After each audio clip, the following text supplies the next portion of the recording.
வாழ்க வளமுடன். இன்றைக்கி நம்ம பார்க்க போகிற டாப்பிக்கு ஹெல்த்து பற்றி WHO வேர்ல்டு ஹெல்த் ஆர்கனைசேஷன் நம்மளுக்கு சொல்கிற ஸ்டேட்மெண்ட் என்னென்னா, health is a state of complete physical, mental and social wellbeing and not merely the absence of diseases or infertility.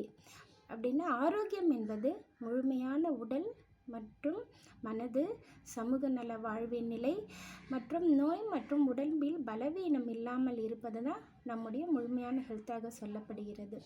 ஹெல்த்தை ஒரு 5 வகைப்படுத்துகிறாங்க. அதில் முதல்ல ஃபிசிக்கல் ஹெல்த் ஆஃப் அவர் பாடி.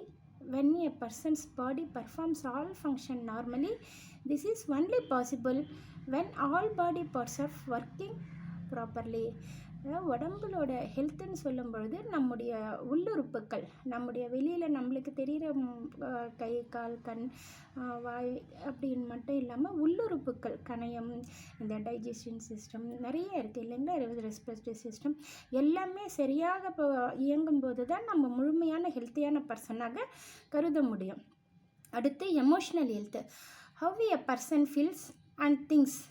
ஒரு பர்சன் எந்த மாதிரி சுச்சுவேஷன்லேயும் எப்படி இருப்பார், எமோஷ்னலாகவும் அவரால் நார்மலாக பிஹேவ் பண்ண முடியுமா, அதிக சந்தோஷத்துலேயோ இல்லை அதிக துக்கமான நேரத்துலேயும் அவரால் சரியான நார்மலான பர்சனலாக நடந்துக்க முடியுதா என்றதை பொறுத்து எமோஷ்னல் ஹெல்த்து என்றது எங்கே டிசைட் ஆகுது. அடுத்து சோஷியல் ஹெல்த்து.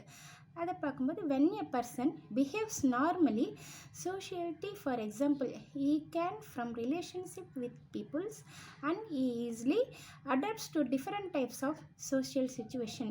வெளியில் நம்ம சமூகத்தில் பழகும்போது பல்வேறு சங்கடங்களையோ இல்லை பல்வேறு சூழ்நிலைகளை சந்திக்கும்போது அதை நம்ம எப்படி திறம்பட சமாளிக்கிறோம் என்றதை பொறுத்து சோஷியல் ஹெல்த்து நம்மளுக்கு கிடைக்குது.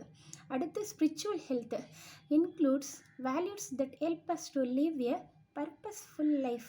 இதுக்கு சிறந்த உதாரணம் நம்ம சொன்னால் மதர் தெரேசாவை சொல்லலாம். அவங்க லைஃப்பை பார்த்திங்கன்னா ஸ்பிரிச்சுவலுக்காக தொண்டுக்காக அர்ப்பணித்தவங்க. அதோட அவங்களுடைய வாழ்க்கையின் தரம் மிக அதிகமாக உயர்த்தப்பட்டு அனைவராலும் மிக சிறந்த மனிதராக கருதப்படுகிறார். இது ஒரு வகையான ஹெல்த்தியான லைஃப். தொண்டாற்றுவதுன்றது மிக சிறந்த வாழ்க்கையாக கருதப்படுகிறது.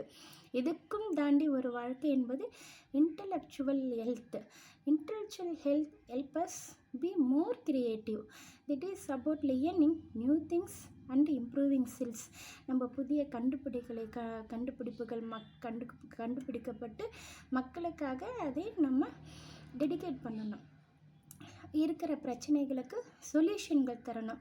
இது இன்டலெக்சுவல் ஹெல்த்தாக மிக சிறந்த ஒரு வாழ்க்கை தரமாகவும் நம்மளால் கருதப்படுகிறது. வாழ்க வளமுடன்.